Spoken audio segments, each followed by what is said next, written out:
నమస్కారం. Top Telugu news కి స్వాగతం. ముందుగా హెడ్లైన్ చూద్దాం. లోక్సభ రెండవ దశ ఎన్నికల్లో 60.96% పోలింగ్. రేపటి నుంచి సీఎం జగన్ ఎన్నికల ప్రచారం. రాష్ట్రాన్ని నాశనం చేస్తుంటే చూస్తూ ఊరుకోను కేసీఆర్. కేటీఆర్ పై వ్యాఖ్యలు. కొండా సురేఖకు సీఈసీ నోటీసులు. లోక్సభ రెండవ దశ ఎన్నికల్లో పోలింగ్ మరింత తక్కువగా నమోదైంది. తొలి విడతలో 65.5% పోలింగ్ నమోదు కాగా రెండో విడతలో అంతకంటే తక్కువగా 60.96% పోలింగ్ మాత్రమే నమోదైంది. రెండో విడత ఎన్నికల పోలింగ్ మొత్తం 13 రాష్ట్రాలు కేంద్రపాలిత ప్రాంతాల్లోని 88 లోక్సభ నియోజకవర్గాల్లో జరిగింది. ఈ 88 నియోజకవర్గాల్లో కేరళలోని మొత్తం 20 లోక్సభ స్థానాలున్నాయి. అదేవిధంగా కర్ణాటకలో 14, రాజస్థాన్లో 13, ఉత్తరప్రదేశ్, మహారాష్ట్రలో 8 చొప్పున, మధ్యప్రదేశ్లో 7, అస్సాం, బీహార్లో 5 చొప్పున, పశ్చిమ బెంగాల్, ఛత్తీస్గఢ్లలో 3 చొప్పున, జమ్మూ కాశ్మీర్, మణిపూర్, త్రిపురలో ఒక్కో లోక్సభ స్థానానికి పోలింగ్ జరిగింది. ఏపీ సీఎం వైఎస్ జగన్ నిర్వహించిన మేమంతా సిద్ధం బస్సు యాత్ర గ్రాండ్ సక్సెస్ అయింది. ఎన్నికల తొలి విడత ప్రచారంలో భాగంగా మార్చి 27న వైఎస్ఆర్ జిల్లా ఇడుపులపాయలో దివంగత నేత వైఎస్ రాజశేఖర రెడ్డి ఘాట్ వద్ద నివాళులర్పించి మేమంతా సిద్ధం బస్సు యాత్ర చేపట్టిన సీఎం జగన్ బుధవారం శ్రీకాకుళం జిల్లా అక్కవరం వద్ద నిర్వహించిన సభతో ముగించారు. 22 రోజుల పాటు 23 జిల్లాలు 86 నియోజకవర్గాల్లో 2188 కిలోమీటర్ల సాగిన బస్సు యాత్రకు జనాలు బ్రహ్మరథం పట్టారు. ఇక మరోసారి అధికారంలోకి రావడమే లక్ష్యంగా ఎన్నికల ప్రచార భేరిని సీఎం మోగించనున్నారు.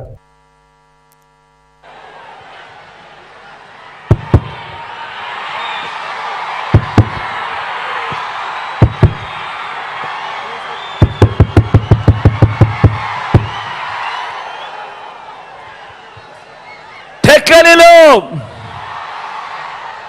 శ్రీకాకుళం జిల్లా సిద్ధం. ఈరోజు శ్రీకాకుళం జిల్లాలో కనిపిస్తా ఉన్న ఈ జన సముద్రాన్ని చూస్తా ఉంటే లక్షల మంది తమ ఇంటింటి అభివృద్ధిని కాపాడుకునేందుకు కదిలిన సికోలు సింహాలు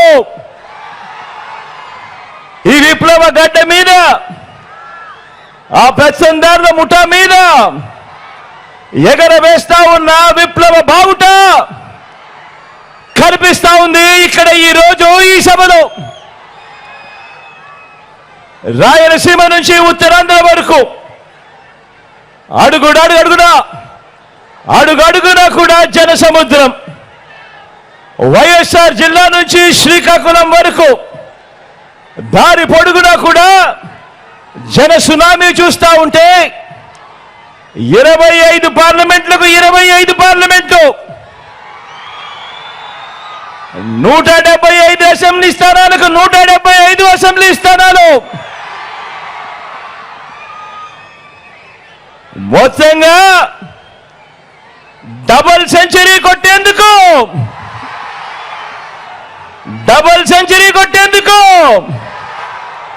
మీరంతా సిద్ధమేనా?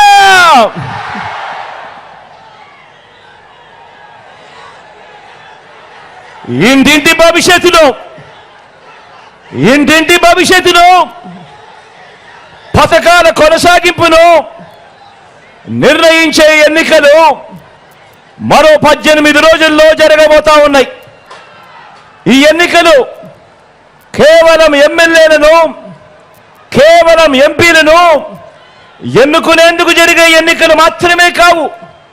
ఈ ఎన్నికలు ఈ 58 నెలల కాలంలో బలమైన పునాదులతో పేదల కోసం తీసుకువచ్చిన అనేక సంస్కరణలు, అనేక పథకాలు, ఇవన్నీ కూడా కొనసాగాల లేదా వద్దా అన్నది నిర్ణయించే ఎన్నికలు ఈ జరగబోతా ఉన్న ఈ కురుక్షేత్రం. జగన్కు ఓటు వేస్తేనే పథకాలన్నీ కూడా కొనసాగుతాయి. ప్రాణాలకు తెగించి వచ్చినా పర్వాలేదనుకుని ఆమరణ నిరాహార దీక్షతో తెలంగాణ కోసం పోరాడా. కష్టపడి తెచ్చుకున్న తెలంగాణను నా కళ్ళ ముందే నాశనం చేస్తుంటే చూస్తూ ఊరుకోను. యుద్ధం చేసేందుకు మీరు నాకు బలం ఇవ్వాలి అని బీఆర్ఎస్ అధినేత మాజీ ముఖ్యమంత్రి కల్వకుంట్ల చంద్రశేఖరరావు విజ్ఞప్తి చేశారు. దేశాన్ని 10 ఏళ్లుగా పాలించిన బీజేపీ పేదలకు ఏం చేసిందని ప్రశ్నించారు. అచ్చేదిన్ వచ్చిందా సత్యదిన్ వచ్చిందా అని మండిపడ్డారు. బీఆర్ఎస్ బస్సు యాత్రలో భాగంగా శుక్రవారం 3వ రోజు మహబూబ్ నగర్ పట్టణంలో కేసీఆర్ రోడ్ షో నిర్వహించారు. క్లాక్ టవర్ సెంటర్లో జరిగిన కార్నర్ మీటింగ్లో ప్రజలను ఉద్దేశించి ప్రసంగించారు. ముఖ్యమంత్రి మంత్రులు ఎవరు పోలే, ఆ మానేనికి ఒక దండ పెట్టలే, గేట్లు తాళం వేసినారు. వేరే రాష్ట్రాల నుంచి కూడా ప్రజలు వచ్చి ఇదేం దిక్కుమాలిన ప్రభుత్వం తిట్టుకుంటూ పోయినారు. దయచేసి మీరు ఆలోచన చేయాలి. ఇవన్నీ కూడా అడ్డగోలు మాటలు, నిందలు, అనవసరమైనటువంటి కథలు చెప్తున్నారు తప్ప వీళ్ళు న్యాయం చేసే పరిస్థితులు లేరు. మరి ఇప్పుడు ఏం జరగాలి? న్యాయం జరగాలి. న్యాయం జరగాలంటే ఇవాళ ప్రజల కాంగ్రెస్ పంచాయతీ పడ్డది. ప్రజల పక్షాన గట్టిగా కొట్టాడేటటువంటి పంచాయతీ పెద్ద కావాలి. ఆ పంచాయతీ పెద్ద ఎవరు? ఎవరు? కేసీఆర్ఏనా? బీఆర్ఎస్ ఏనా? నేను మీ అందరినీ ప్రార్థించేది ఒకటే, నేను ఇంకా సూర్యాపేటకు వెళ్ళాలా, విషయాలన్నీ మీరు టీవీలో చూస్తూ ఉన్నారు. నిన్న రాత్రి టీవీ 9లో నేను కూడా అన్ని చెప్పినాను, మీకు అన్ని విషయాలు తెలిసిపోయినాయి. తప్పకుండా మళ్ళా మన రాజ్యమే వస్తుంది, అనుమానం లేదు. ఎవడు కూడా ఆపలేడు. బ్రహ్మాండంగా తెలంగాణ మనం కలగన్న బంగారు తెలంగాణ అయ్యేదాకా మనం అద్భుతంగా తీసుకొని పోవాలి. నేను మిమ్మల్ని అందరినీ ప్రార్థించేది,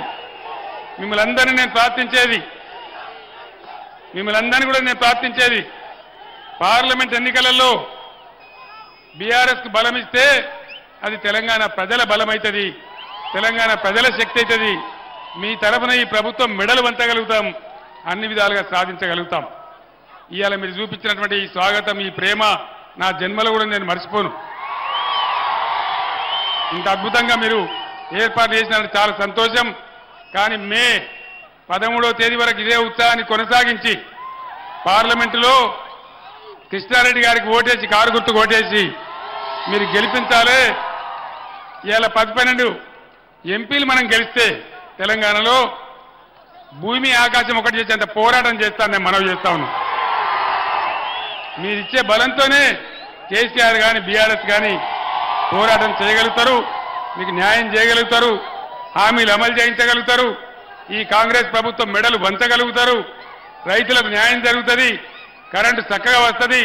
కాబట్టి దయచేసి ఈ ఎన్నికల్లో బీఆర్ఎస్ అభ్యర్థి కృష్ణారెడ్డి గారి కారు గుర్తుకు ఓటేసి గెలిపించాలని మీ అందరినీ కూడా కోరుతూ నేను సూర్యాపేటకు బయలుదేరుతా ఉన్నా. జై తెలంగాణ, జై తెలంగాణ, జై తెలంగాణ. కారు గుర్తుకే, కారు గుర్తుకే, జై తెలంగాణ. మంత్రి కొండా సురేఖపై కేంద్ర ఎన్నికల సంఘం ఆగ్రహం వ్యక్తం చేసింది. బీఆర్ఎస్ వర్కింగ్ ప్రెసిడెంట్ కేటీఆర్పై ఇటీవల చేసిన అనుచిత వ్యాఖ్యల నేపథ్యంలో ఆమెను ఈసీ హెచ్చరించింది. ఎన్నికల వేళ జాగ్రత్తగా మాట్లాడాలని సూచించింది. ఆరోపణ చేసే సమయంలో బాధ్యతగా వ్యవహరించాలని, స్టార్ క్యాంపెయినర్గా మంత్రిగా మరింత బాధ్యతగా ఉండాలని హితవు పలికింది. కాగా ఈ నెల 1వ తేదీన వరంగల్లో జరిగిన ఎన్నికల ప్రచారంలో కేటీఆర్పై మంత్రి కొండా సురేఖ విమర్శలు గుప్పించారు. ఫోన్ ట్యాపింగ్ వ్యవహారంలో కేసీఆర్ కేటీఆర్పై తీవ్ర ఆరోపణలు చేశారు. ఫోన్ ట్యాపింగ్తో ఎంతో మంది హీరోయిన్లను బ్లాక్మెయిల్ చేశారని, అధికారులను బదిలీ చేశారని, అనేక మందిని ఉద్యోగాలు కోల్పోయి జైలుకు వెళ్లేలా చేశారని ఆరోపించారు. ఈ వ్యాఖ్యలపై బీఆర్ఎస్ అభ్యంతరం వ్యక్తం చేస్తూ ఎన్నికల సంఘం దృష్టికి తీసుకెళ్లింది. బీఆర్ఎస్ నేత దాసు శ్రవణ్ ఈసీకి ఫిర్యాదు చేసిన క్రమంలో నేడు మంత్రి వ్యాఖ్యలు తప్పుపట్టింది ఎన్నికల సంఘం.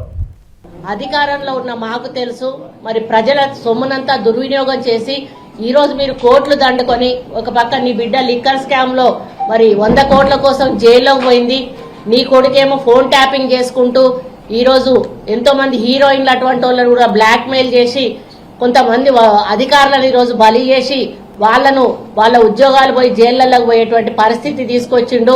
మరొక పక్క కాళేశ్వరం మేడిగడ్డ గట్టి మరి మీరు మొత్తానికి కాళేశ్వరాన్ని మేడిగడ్డను కూడా ఈరోజు కూల్చాలా, ఏం చేయాలో తెలియనటువంటి పరిస్థితుల్లో మీరు వదిలిపెట్టిపోవడం అనేది చాలా బాధాకరం.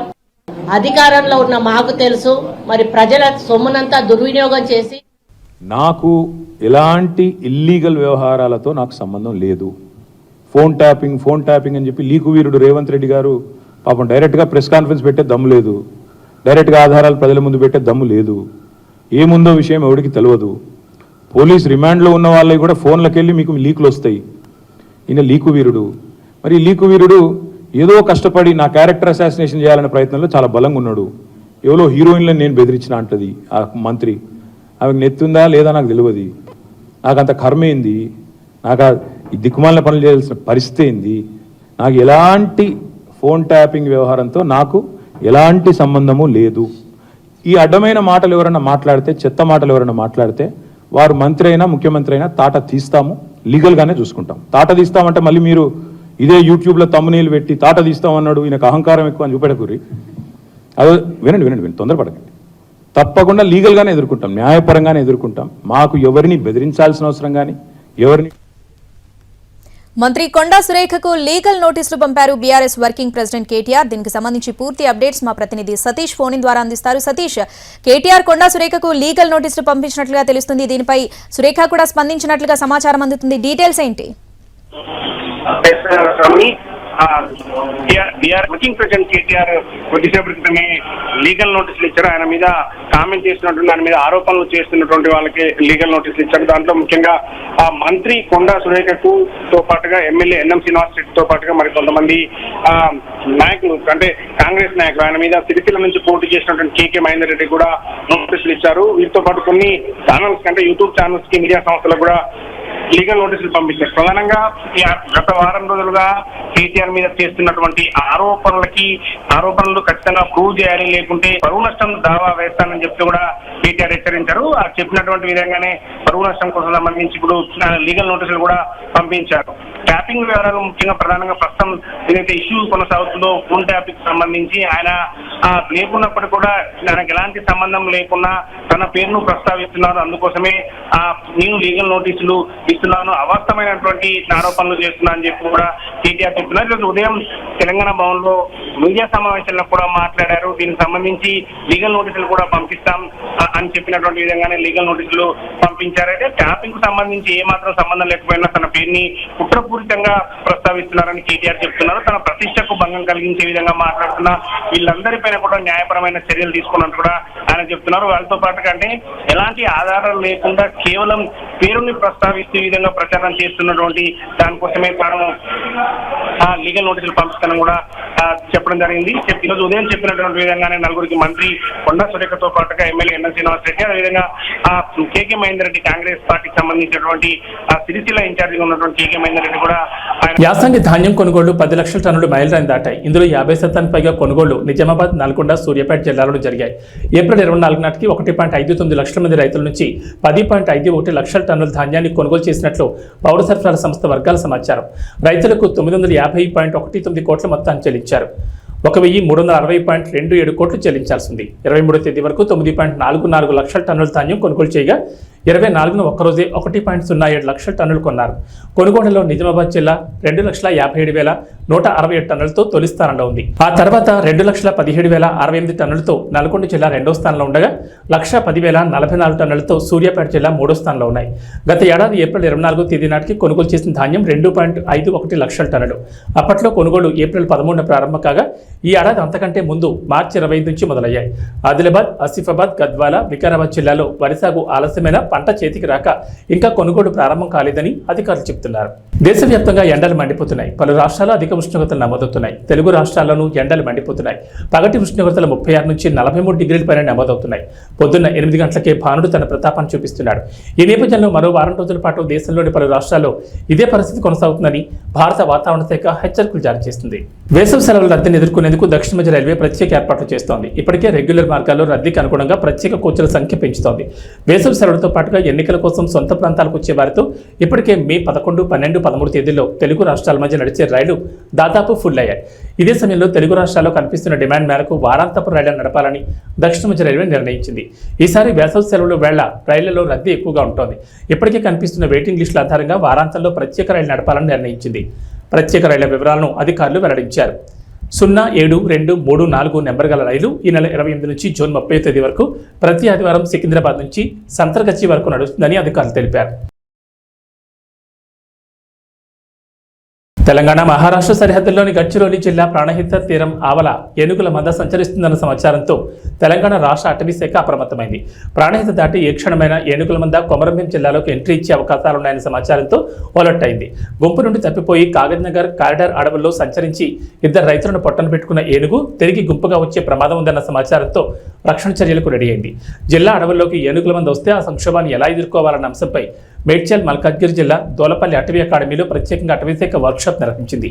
రాష్ట్రంలోని అన్ని జిల్లాల అటవీ ముఖ్యాధికారులు పాల్గొన్న ఈ సమావేశంలో అటవీశాఖ సంరక్షణ ప్రధానాధికారి PCCF RM డొబ్రియాల్ సిబ్బందికి అధికారులకు పలు సూచనలు సలహాలు చేసినట్లు సమాచారం. ఎన్నికల్లో ఓటు వేయడం ద్వారా వైకాపా అరాచక పాలనకు చరమగీతం పాడాలి. ప్రజల సంక్షేమం అభివృద్ధి లక్ష్యంగా పనిచేసే ఎన్డీఏ కూటమి అభ్యర్థులను గెలిపించేందుకు ప్రతి కార్యకర్తగా సైనికుడిగా కాదు సైన్యంలా పోరాడాలని సినీ నటుడు హిందూపూర్ ఎమ్మెల్యే నందమూరి బాలకృష్ణ కోరారు. కందుకూరు నియోజకవర్గం గుడ్లూరు, నెల్లూరు నగరంలో నిర్వహించిన స్వర్ణాంధ్ర సాకార యాత్రలో ఆయన మాట్లాడారు. గడిచిన 5 ఏళ్లలో రాష్ట్రంలో దోపిడీ, దౌర్జన్యాలు, అక్రమాలు, అరాచకాలతో ప్రజలను భయభ్రాంతులకు గురిచేశారు. వాటిని ప్రశ్నించిన వారిపై కేసులు పెట్టి వేధించారు. మరోసారి జగన్ అధికారంలోకి వస్తే సామాన్యులు జీవించడం కష్టమేనని బాలకృష్ణ హెచ్చరించారు. టీడీపీ సూపర్ 6ను వివరించారు. రాళ్లపాడు జలాశయాన్ని పట్టించుకొని చిన్ననాటరిపిలో ఉద్యాన కళాశాలకు భవనాలు నిర్మించాలని అసమర్థ ప్రభుత్వాన్ని విమర్శించారు. రాత్రికి నెల్లూరులోని టీడీపీ రాష్ట్ర ప్రధాన కార్యదర్శి శ్రీనివాసరెడ్డి ఇంట్లో బాలకృష్ణ బస చేస్తారు. అందరికీ నమస్కారం. నెల్లూరు ప్రవాసులందరికీ నా హృదయపూర్వక నమస్కారాలు. అది ఎక్కడి నుంచి మొదలు పెట్టాలి? నెల్లూరు పట్టణం ప్రవేశించిన దగ్గర నుంచి కూడా ముందు పిల్లలు, చెట్టు తమ్ముళ్ళు జెండాలు పట్టుకుని ఊపుతూ, అలాగే తర్వాత ఆడపడుచులు హారతులు ఇస్తూ, మన 3 పార్టీలు తెలుగుదేశం, అటు జనసేన, ఇటు బీజేపీ పార్టీల కార్యకర్తలు వాళ్ళ ఉరుకులెత్తుతున్న ఉత్సాహం, అభిమానం చూపిస్తున్న అభిమానం, అలాగే ఈ యొక్క మన ప్రజాస్వామ్య పరిరక్షణ కోసం బద్ధ కంకణులైన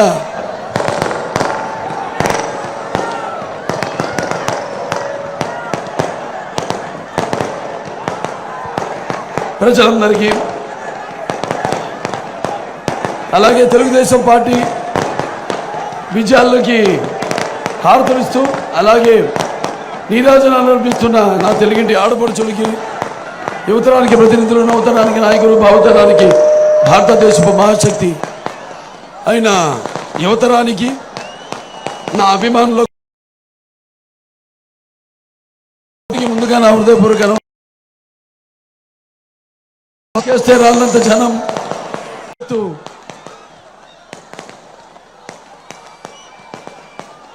అలాగే మన పసుపు ఆత్మవిశ్వాసానికి నిజమైన సంతకం.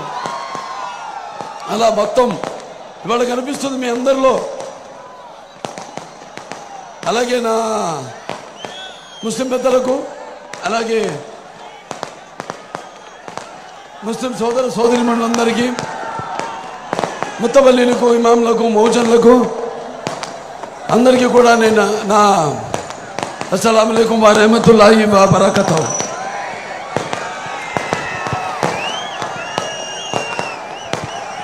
ఇప్పుడు ఇవాళ మన రాష్ట్రం చాలా క్లిష్ట పరిస్థితుల్లో ఉంది. కాబట్టి ఈ జరగబోయే ఎన్నికల రణరంగంలో మన భవిత కోసం, అలాగే మన రాష్ట్ర భవిత కోసం, మన భావితరాల భవిత కోసం మనం పోరాడవలసిన ఇదొక महाकुरुक्षेत्र महायुद्धम। मैं हिंदुस्तान हूँ, हिमालय मेरे सरहदों के निगहबा और गंगा मेरी पवित्रता की सौगंध। तारीख के इंतजार से मैं अंधेरों और उछालों का साथी हूँ और मेरे खाक पे संगे मरमराने में चादरों में लिपटी हुई ये इमारतें दुनिया से कह रही है कि जालिमों ने मुझे लूटा, मेहरबानों ने मुझे संभाला, नादानों ने मुझे जंजीरें पहना दी और मेरे चाहने वालों ने उन्हें खान फेंका। सारे जहां से अच्छा हिंदू सिता हमारा, हम बुलबुले हैं कि इसके ये गुल सिता हमारा। ఇలా మత సామర్థ్యానికి అలాగే సర్వమత సౌభ్రాతృత్వానికి ఒక ప్రతీక మన దేశం. ఇవాళ మరి నాన్నగారి దగ్గర నుంచి కూడా మనం గుర్తు చేసుకోవాల్సిన అవసరం ఉంది. వాళ్ళ పరిస్థితులు అలా ఉన్నాయి. మరి ఆనాడు నాన్నగారు ముందుగా అటువంటి ఆయన కడుపులో జన్మనిచ్చినందుకు, నన్ను మీ అందరి గుండెలో ఆయన ప్రతిరూపంగా నిలిపినందుకు విశ్వవిఖ్యాత నట సార్వభౌమ, అలాగే నటనకి విశ్వరూపం ఏమిటో చూపించిన నటసింహం అలాగే నాకు ఐపీఎల్లో పంజాబ్ కింగ్స్ జూల్ విదిల్చింది. భారీ టార్గెట్ చేజింగ్లో జానీ బేర్స్టో 48 బాల్స్లో 8 4లు 9 6లతో 108 రన్లు చేసి నాటౌట్గా నిలిచారు. శశాంక్ సింగ్ 28 బాల్స్లో 2 4లు 8 6లతో 68గా నాటౌట్ నిలిచారు. ప్రభు సిమ్రాన్ సింగ్ 20 బాల్స్లో 4 4లు 5 6లతో 54 రన్స్ దంచుకొట్టడంతో శుక్రవారం జరిగిన లీగ్ మ్యాచ్లో 8 వికెట్ల తేడాతో కోల్కతాపై గ్రాండ్ విక్టరీని అందుకుంది. దీంతో టీ20 హిస్టరీలో అత్యధిక లక్ష్యాన్ని ఛేదించిన తొలి జట్టుగా రికార్డులకు ఎక్కింది. టాస్ ఓడిన కోల్కతా 20 ఓవర్లలో 261కి 6 వికెట్లు నష్టపోయి స్కోర్ చేసింది. ఫిలిస్ సాల్ట్ 37 బాల్స్లో 6 4లు 6 6లతో 75, సునీల్ నరైన్ 32 బాల్స్లో 9 4లు 4 6లతో 71, వెంకటేష్ అయ్యర్ 39తో రాణించారు. తర్వాత పంజాబ్ 18.4 ఓవర్లలో 262 వికెట్ల నష్టానికి స్కోర్ చేసి నెగ్గింది. బేస్టోకు player of the match award లభించింది. సార్వత్రిక ఎన్నికల్లో కూటమి ప్రభుత్వం అధికారంలోకి రావడం ఖాయమని పాలకొల్లు టీడీపీ అభ్యర్థి ఎమ్మెల్యే డాక్టర్ నిమ్మల రామానాయుడు జోషి చెప్పారు. పాలకొల్లులోని ఎమ్మెల్యే క్యాంపు కార్యాలయంలో ఏర్పాటు చేసిన విలేకరుల సమావేశంలో ఆయన పాల్గొని మాట్లాడారు. సంక్షేమం చంద్రబాబుతోనే జరుగుతుందని, ప్రగతి పదంలో రాష్ట్రం పరుగులు తీయాలంటే ఆయన సీఎం కావాలన్నారు. ఈ నియోజకవర్గంలో మన పాలకొల్లు మన రామానాయుడు పేరుతో నిర్వహించిన పాదయాత్రలో ప్రజల నుంచి విశేష స్పందన కనిపించిందన్నారు. వారంతా సైకిల్ గుర్తుపై ఓటు వేసి తనను గెలిపించడానికి సిద్ధంగా ఉన్నారని వెల్లడించారు. ఈ సమావేశంలో వివిధ మండలాల పార్టీ అధ్యక్షులు, అనుబంధ విభాగాల నాయకులు పాల్గొన్నారు. ఏదైతే రేపు 13వ తారీఖున జరిగేటువంటి ఆంధ్రప్రదేశ్ రాష్ట్ర శాసనసభ పార్లమెంట్ ఎన్నికలు ఏవైతే ఉన్నాయో ఆంధ్రప్రదేశ్ రాష్ట్రంలో ఒక పెను సంచలనం సృష్టించబోతూ ఉన్నాయి. ఆంధ్రప్రదేశ్ రాష్ట్ర చరిత్రలో ప్రజలందరూ కూడా తెలుగు జాతి 5 కోట్ల మంది యావత్తు ఒకే పక్షాన వచ్చి తెలుగుదేశం, జనసేన, బీజేపీ కూటమికి పనిచేసి రికార్డు స్థాయిలో 175కి 160 సీట్లు రేపు ఆంధ్రప్రదేశ్ రాష్ట్రంలో గెలుచుకున్నటువంటి పరిస్థితి రేపు రాబోయేటువంటి ఎన్నికల్లో కనిపిస్తున్నటువంటి పరిస్థితి. కలిసి ఏదైతే ఎన్నికలకు వెళ్తూ ఉన్నామో రేపు పాలకొల్లు నియోజకవర్గంలో కూడా తెలుగుదేశం, జనసేన, బీజేపీ కూటమి అభ్యర్థిగా అసెంబ్లీ మరియు పార్లమెంట్ పాలకుల్లో సునామీ సృష్టించబోతుందనే విషయాన్ని కూడా ఈ సందర్భంగా తెలియజేసుకుంటూ ఉన్నా. ఎందుకంటే ఈరోజు పర్టికులర్గా గత 60-70 రోజుల నుంచి మన పాలకొల్లు, మన రామానాయుడు ఇంటింటికి పాదయాత్రలో ప్రతి గడప తొక్కినప్పుడు, ప్రతి అవ్వను పలకరించినప్పుడు, ప్రతి గృహిణిని మరి పలకరించినప్పుడు, ప్రతి యువత, ప్రతి రైతు, మరి ప్రతి ఒక్కరూ కూడా నాతో కలిసి మాట్లాడుతూ ఉన్నప్పుడు వాళ్ళందరిలోని కూడా ఒకటే భావన కనిపిస్తూ ఉంది. ఏదైతే కష్టపడి పండించినటువంటి రైతు పంట పండించలేనటువంటి పరిస్థితి ఉంది. ఏదైతే ప్రతి ఇంటిలోని కూడా బాధుడితో ఇంట్లో మరి ఏదైతే వంటింటి బడ్జెట్ కూడా మరి మా బడ్జెట్ మీద ప్రభావం చూపేటువంటి పరిస్థితి ఉంటుంది అని ఆ గృహిణి కానీ, ఉద్యోగాలు ఉపాధి కల్పన లేక యువత కానీ, ఇట్లా ప్రతి రంగము కూడా మరి ఈవేళ ఈ ప్రభుత్వం మీద వ్యతిరేకత అనేది చాలా క్లియర్గా కనిపిస్తున్నటువంటి పరిస్థితి. దానితో రేపు ఎన్నికల్లో ఖచ్చితంగా తెలుగుదేశం, జనసేన, బీజేపీని గెలిపించుకోవాలనేటువంటి ఆలోచన నియోజకవర్గంలో ఉన్నటువంటి ప్రతి గడప నుంచి కూడా వినిపిస్తున్నటువంటి మాట. ఆశీర్వదించడానికి ప్రజలందరూ కూడా సిద్ధంగా ఉన్నారు. దానికి ఉదాహరణే మొన్న జరిగినటువంటి నామినేషన్.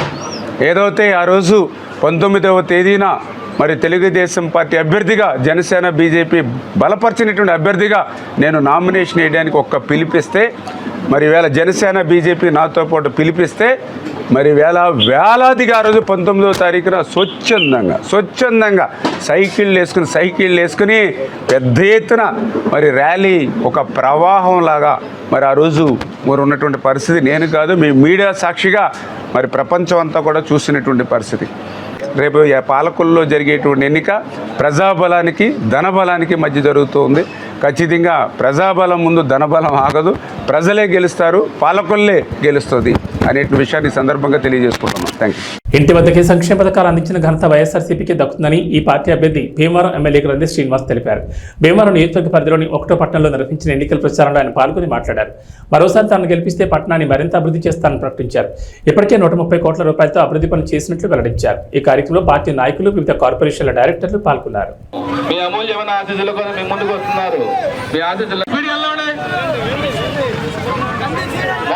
ఎవరు కూడా నడవద్దండి మన ప్రీతమ నాయకులు గంధి శ్రీనివాస్ గారు మీ అమూల్యమైన ఆశీస్సుల కోసం మీ ముందుకు వస్తున్నారు. మా ముగ్గుల హస్తాలతో మీ ముందుకు వస్తున్నారు. ఆయన ఎన్నికల గుర్తు ఫ్యాన్ గుర్తుపై ఓట్లేసి చేసి అత్యధిక మెజార్టీని గెలిపించమని కోరుచు మీ ముందుకు వస్తున్నారమ్మా మన గంధి శ్రీనివాస్ గారు, మన ప్రీతమ నాయకులు గంధి శ్రీనివాస్ గారు మీ ముందుకు వస్తున్నారు. అమ్మలారా, అయ్యలారా, అక్కలారా, అన్నలారా మీ ముందుకు వస్తున్నారమ్మా. వస్తున్నాలి 5వ వార్డు నాయకులు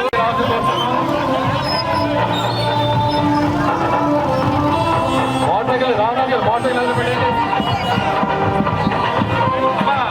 ఆట పైకి ఎత్తమ్మా, పైకి పాటలు పాటలు కోయమడి.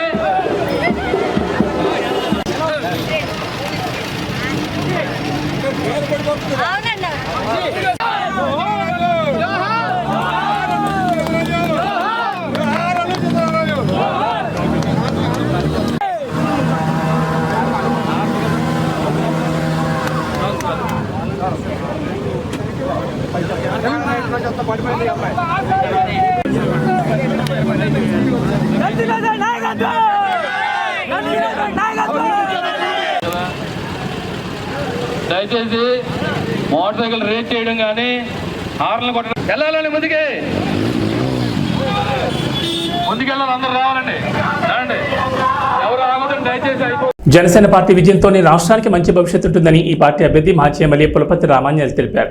భీమవరం నియోజకవర్గ పరిధిలోని తీర ప్రాంత గ్రామాల్లో శుక్రవారం నిర్వహించిన ఎన్నికల ప్రచారంలో ఆయన పాల్గొని మాట్లాడారు. కూటమి ప్రభుత్వం అధికారంలోకి రాగానే నిరుద్యోగ యువతకు ఉపాధి అవకాశాలు కల్పిస్తామన్నారు. గాజు గ్లాస్తో పాటు కమలం పూపై ఓటు వేసి తనను నరసాపురం పార్లమెంట్ అభ్యర్థి భూపతిరాజు శ్రీనివాస్ వర్మను గెలిపించాలని కోరారు. ఈ కార్యక్రమంలో టీడీపీ, జనసేన, భాజపా ప్రతినిధులు పాల్గొన్నారు.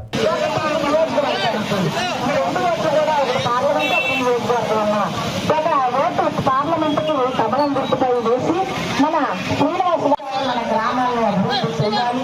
అలాగే మన నియోజకవర్గం అంతా కూడా అభివృద్ధి సంక్షేమం సాధించాలి అన్న ముఖ్య ఉద్దేశంతో మరొకసారి మీ ముందుగా వస్తున్నారండి.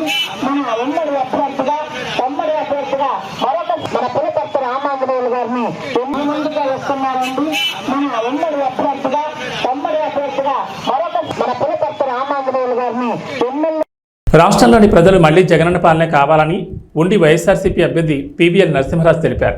నియోజకవర్గ కేంద్రమైన ఉండిలో నిర్వహించిన వైఎస్ఆర్ కాంగ్రెస్ పార్టీ కార్యకర్తల ఆత్మీయ సమావేశంలో ఆయన పాల్గొని మాట్లాడారు. ప్రభుత్వం ప్రవేశపెట్టిన పథకాలు పేద ప్రజలను అభివృద్ధి వైపు నడిపిస్తుందన్నారు. ఫ్యాన్ గుర్తుకు బొట్టు వేసి జగన్మోహన్ రెడ్డిని మరోసారి ముఖ్యమంత్రిని చేయాలన్నారు. ఈ కార్యక్రమంలో పార్టీ నాయకులు పాల్గొన్నారు. జగన్మోహన్ రెడ్డి గారు ఎప్పుడు కూడా పేదవారిని నీతి కొన్ని కార్యక్రమాలు కరోనా కష్టకాలంలో ఎవరికాళ్ళు వ్యాపారాలు చేసుకున్నారు. కానీ ఆయన సొంత రూపాయలు ఆయన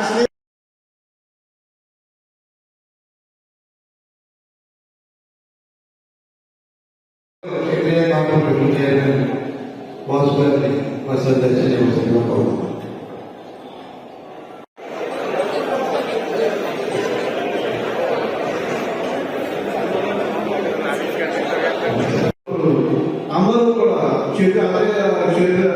వాళ్ళు చేయాలి తప్ప ఆయన కాదు.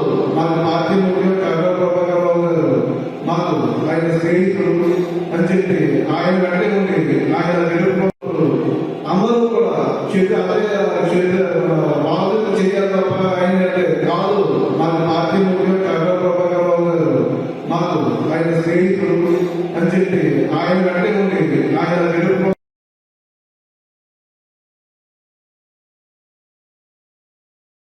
ఉన్నటువంటి ఈ పార్టీలో ఖచ్చితంగా రేపు జగన్మోహన్ రెడ్డి గారు సీఎం అవ్వాలి.